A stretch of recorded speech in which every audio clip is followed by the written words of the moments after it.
tinitiyak daw po ng AFP na magiging patas sa kanilang intelligence gathering dahil ang organisasyon ay non-partisan, nirerespeto nito ang demokratikong proseso ng halalan.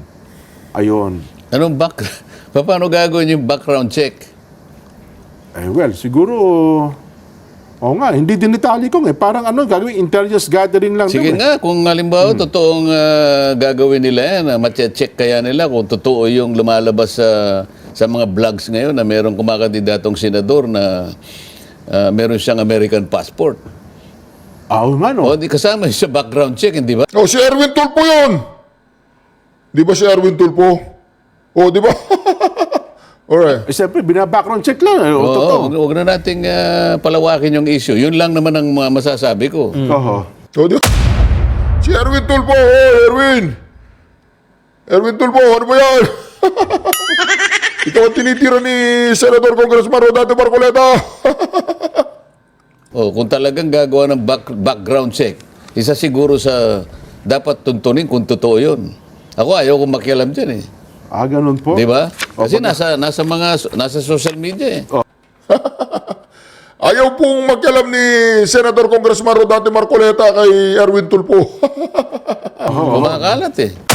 Magkakatiwala sa'yo. Makinig ka, Erwin, Taragis ka, makinig ka. Judge Juan Merchan. Anong Juan? Anong spelling? J-U-A-N. Kung talagang Juan eh. Baka Pilipino yan, Jed. Baka ako'y naniniwala. Baka nga Pilipino ito eh. Hindi Judge. magiging Pilipino. Dapat bona fide American judge yan eh. Nga po. Ganun ba sa kanila? May tuntunin ganun po. Dapat bona fide na. Karaniwan. Judge Juan Merchan. Lalo na sa US Army, Jed. Opo. Pero huwag na natin talakayin. Tsak yun. Pag hindi ka, plano niyang... Pagkakatiwala sa'yo yung ganong klaseng pananagutan dyan, kamukha nito, sisintensya ka ng kapwa mo Amerikano. Huwag mo sabihin na hindi nila isasalang-alang ang pagiging kompleto mong Amerikano. Ayun, talaga naman. Ikaw, Nelson, nagseservisyo ka sa Army? Yan. Naku, siyempre. Anong ibig mo sabihin? Dispalinghado kang American citizen? Hindi pwede. Ganap ka. Hindi, may passport ako kung American citizen. Sige, balik mo dyan. Sabi po nitong si Judge. Alright, Reaction TV page nagbabalik po. Reaction. Napakaganda po ng pag-uusapan natin dito.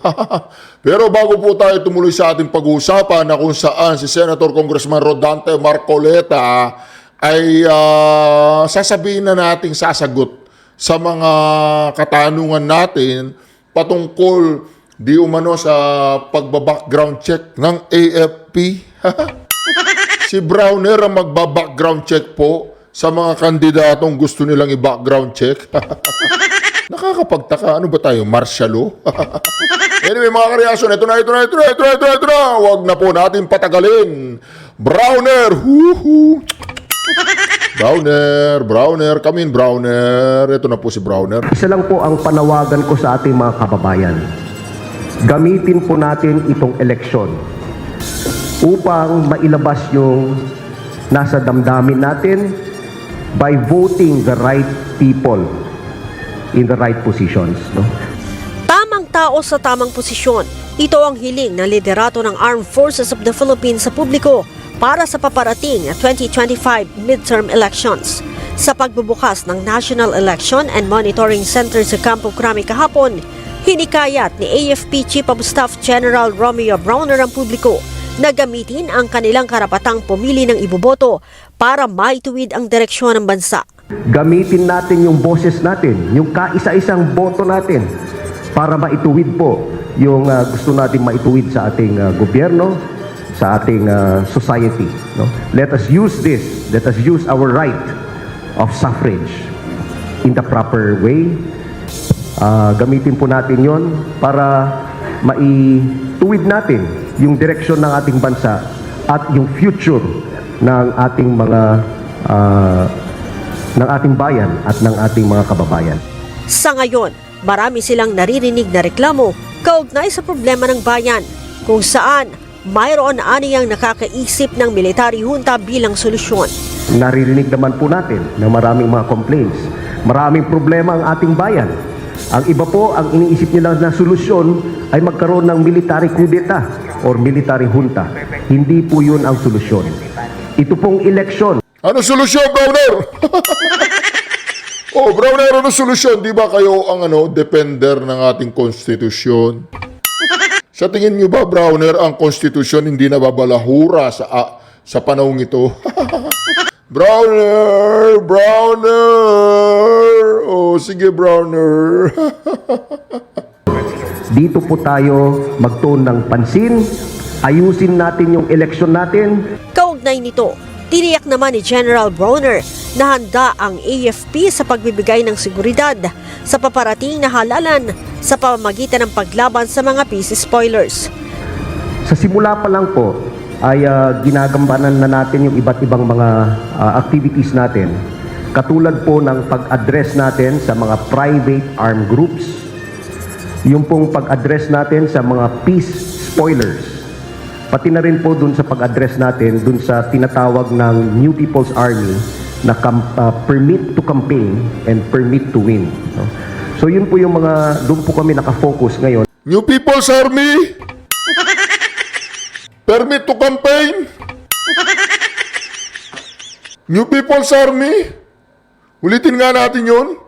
Parehotang, hindi ako makapaniwala doon Yung pong pag-address natin sa mga peace spoilers, pati na rin po dun sa pag-address natin dun sa tinatawag ng New People's Army na permit to campaign and permit to win. No? So yun po yung mga, doon po kami nakafocus ngayon bago po yung eleksyon. Siniguro din ng pamunuan ng AFP ang pag-secure sa mga election materials sa kasagsagan at pagkatapos ng halalan. Palalakasin din aniya nila ang intelligence gathering laban sa mga kandidato na posibleng may impluensya mula sa ibang bansa. Tinitingnan po natin yung Ito mga na ba? kandidato. Ito na. Ito na po ang sinasabi natin, dito na po magkakaroon ng malaking katanungan ng taong bayan.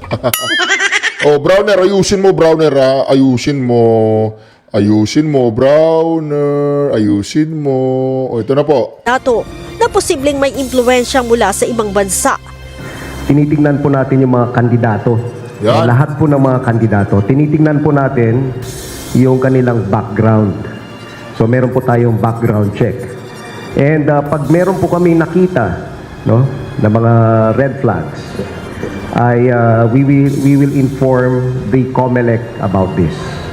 Dahil nga po, ayaw natin maulit yung nangyari nung nakarang eleksyon na may mga nakalusot na mga kandidato. So we are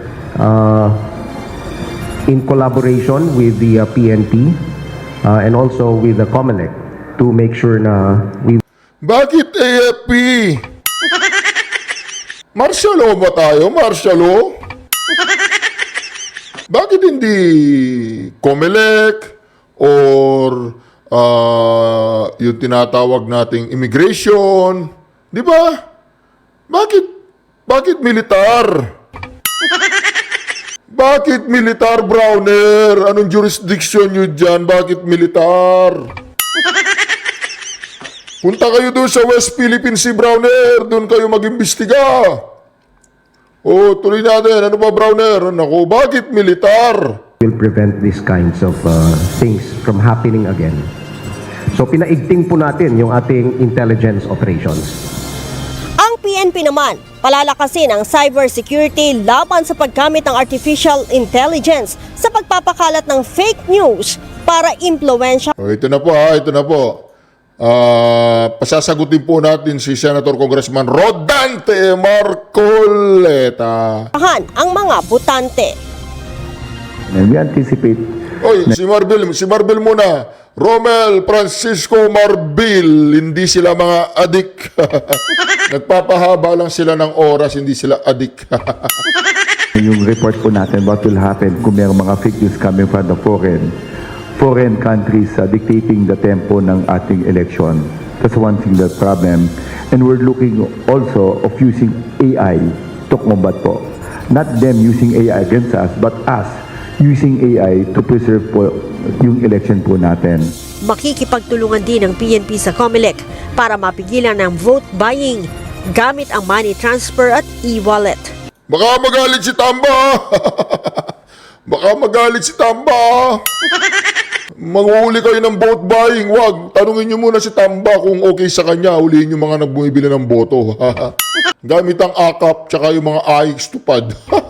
Ay, hindi ba vote buying yun? Sorry po. Pagitanggal po yung AKAP, AIX, tupad, na hindi pala vote buying sa record in aid of the legislation.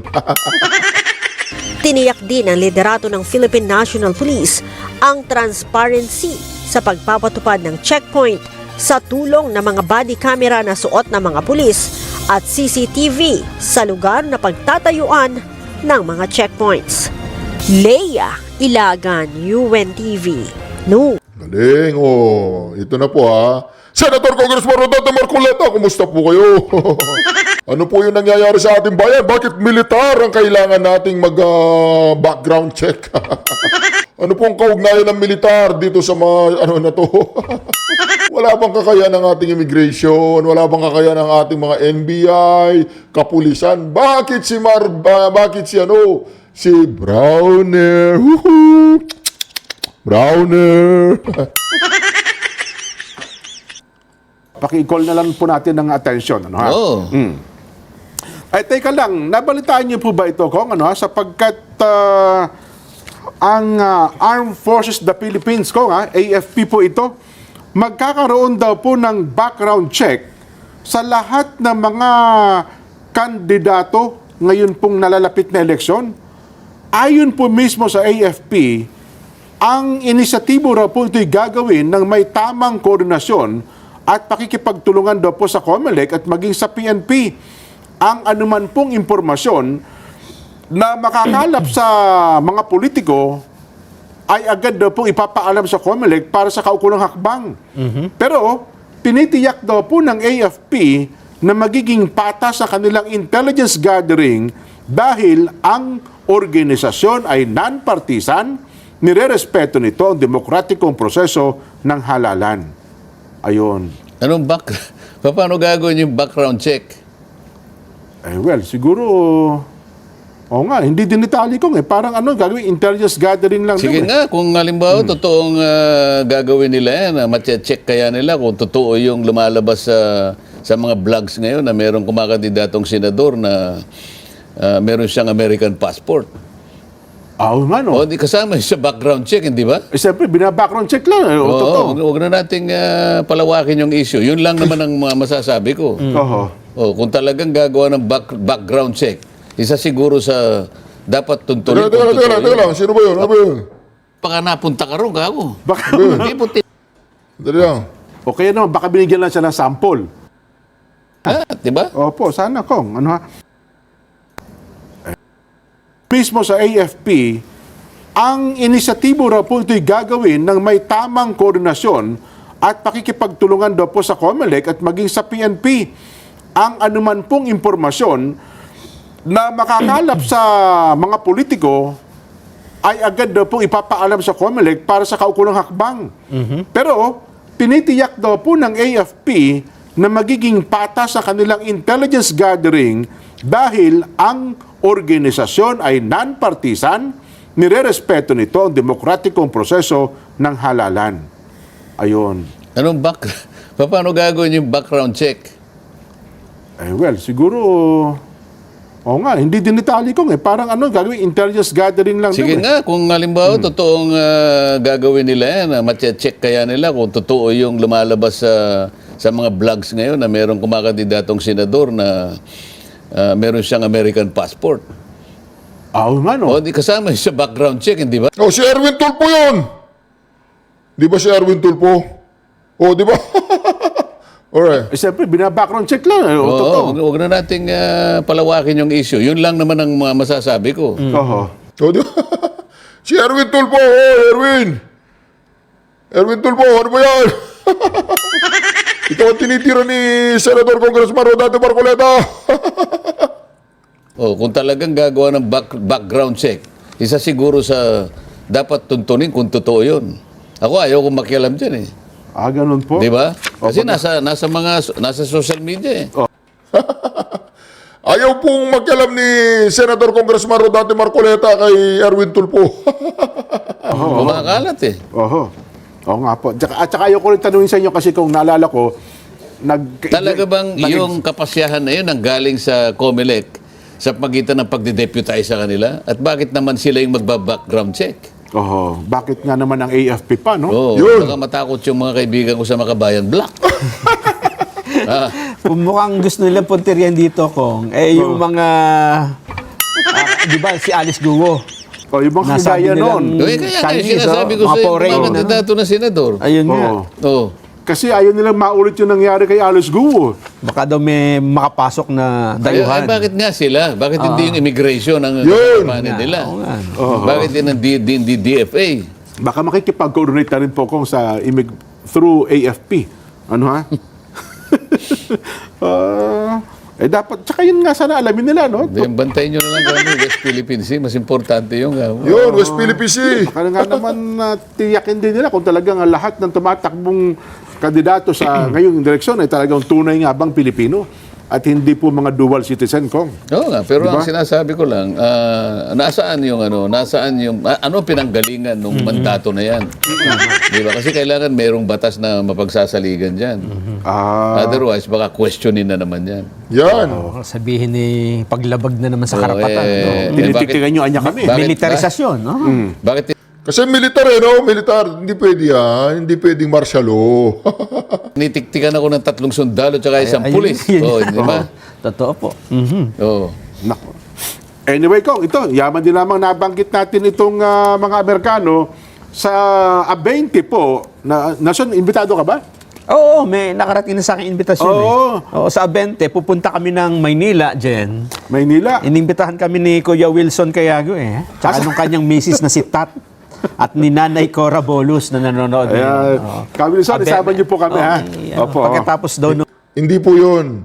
Sinesegue lang nila sa A20, inauguration ni Donald Trump. Hindi po naimbita si Bangag. Kawawang Bangag. ano. ng pagtitipon. Yes. Kasi po, kaya ko nabanggit. Iba pa ba yan? Iba ba? ito. Iba pa ba? Sapagkat sa A20, inaasahan ng ano. Yan ang inauguration ng presidente ng Amerika din. Yes. Ano? Ayun US pala. President Donald Yung Trump. kanyang formal installation. Magaganap yan sa likod ng White House yan magpapalitan sila ng ano ni... Oh, hindi na-invite si Bangag. Ni Biden. ni President Joe Biden, ano? Nako. Pero kayo, Kong, personally, anong pananaw niyo pag sa pagbabalik ni President Trump sa White House?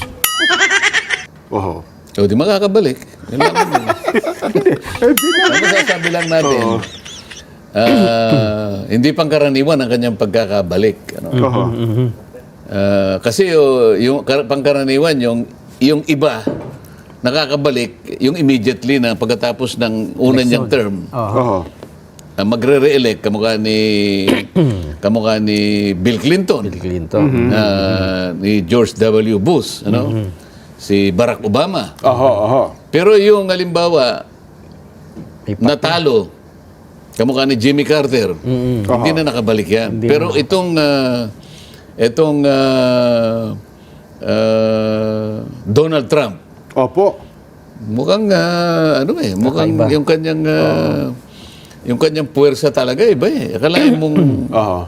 at saka sa dami pa ng mga kasong isinimpa sa kanya. Yun. Ako nga, meron pa siyang Parang ang Pangulong Duterte, si Inday Sara, malapit na. hintay pa. Sige, takda sa sentensyahan babasahan siya ng sentensya Oo. bago siya maging presidente ng Amerika. Oho. Alam mo na dyan, talagang kung gusto kang pahihiyain ka talaga Oho.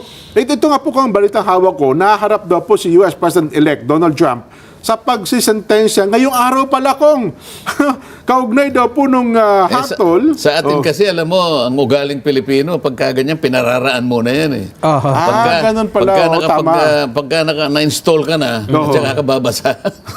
Pero ito hindi ka pa na-install. O baka naman sa kanila, hindi. Habang hindi siya nababasahan, hindi pa siya presidente. Oho. basahan mo na ika ng sentensya. Yun na nga. Kasi kapag ka naging presidente yan, nakakahiya na, ganun. Pero may nauna palang pahiwatig daw po ito si Judge Juan Merchan. Ba, yun palang pangalan ng judge, ha? Anong pangalan? Judge Juan Merchan. Anong Juan? Anong spelling? J-U-A-N, kung talagang Juan eh. Baka Pilipino yan, Jed. Baka ako'y naniniwala. Baka nga Pilipino ito eh. Oh. Hindi Judge. magiging Pilipino. Dapat bona fide American judge yan. Eh. Oo nga po. Oh. Ganun ba sa kanila? May tuntunin ganun po. Dapat bona fide na... Karaniwan. Judge Juan Merchan. Lalo na sa US Army, Jed. Opo. Oh, pero huwag na natin talakayin. Si ano po yun? Si Inayupak Tulpo. Si ano yan? Ang pangalan nun? Si Erwin the Putaragis Tulpo. Yun po yun, si Erwin yun. Sabihin mo na kasi, si Erwin yun.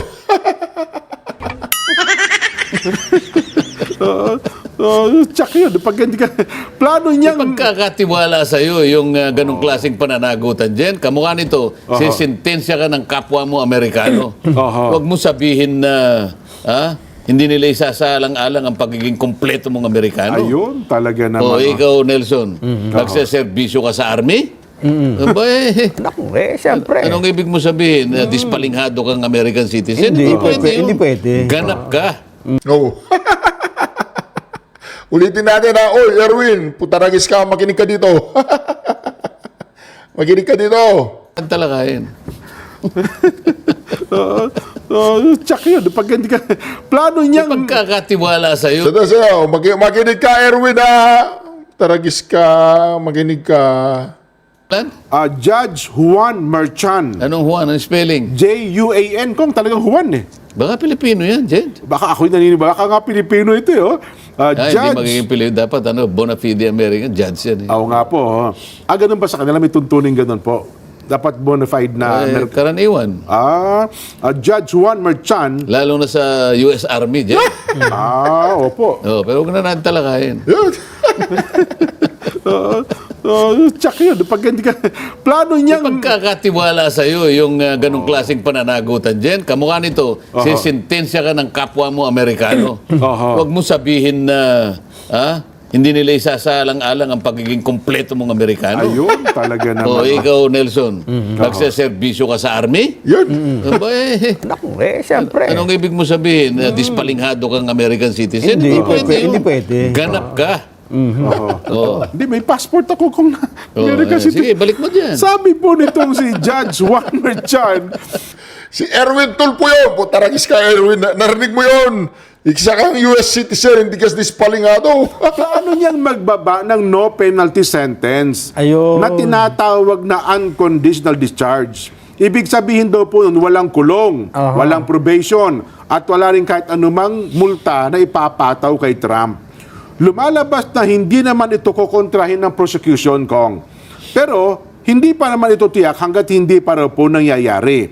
Inaasahan po kasing haharapin ni President Trump ang pagbaba ng sentensya sa pamamagitan po ng video conference mula sa kanyang club sa Florida, Mar-a-Lago club sa Florida. Naalala niyo po, inakusahan po si Trump ng pagdodoktor daw ng kanyang business record para ikubli ang pagbabayad umano ng $130,000 sa adult performer. Ayan na po ang mga background. At ito naman, tinanggi daw po ni Trump. Ayun. At tinanggi din daw po ni Trump na siya'y na-make ng business record. Yun pala ang naging background non Kong. Yung mga tid, walang pataw na parusa. Wala naman daw po. Walang kulong, walang probation, at wala rin daw pong multa. Ganun na pala, ipapataw kay huwag Trump. na nang basahin. Oo nga, no? Pwede na. Wala rin ang palang epekto.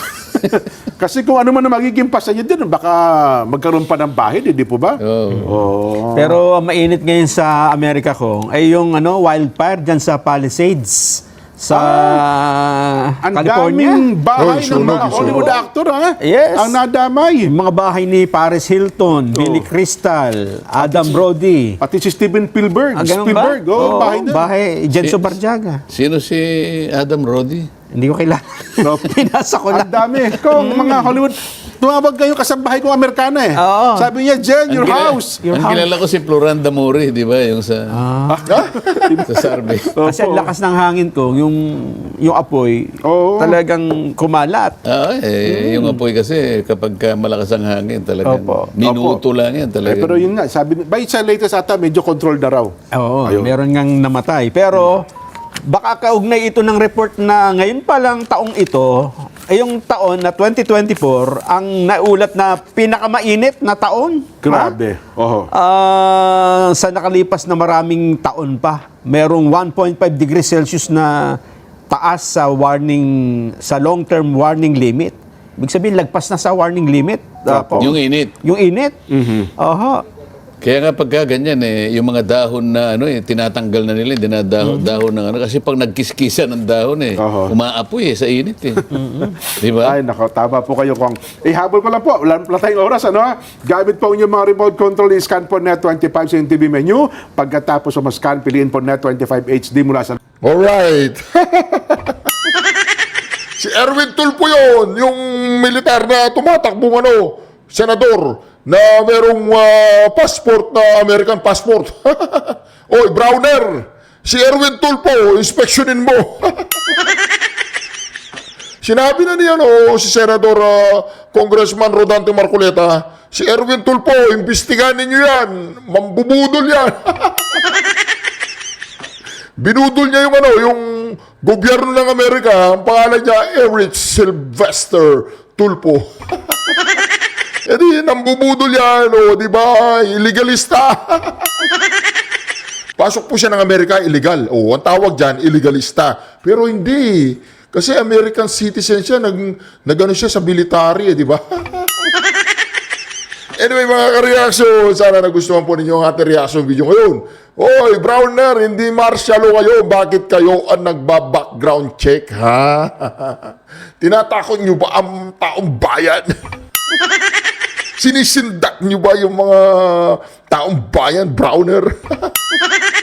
Anyway, mga ka-reaction, maraming salamat muli sa pagsama ninyo sa akin dito sa napakagandang reaction video. Sana po ay mag-react kayo sa comment section. I-like ang video na ito at i-share ang ating video. I-share ang ating video. Alright. Shukran.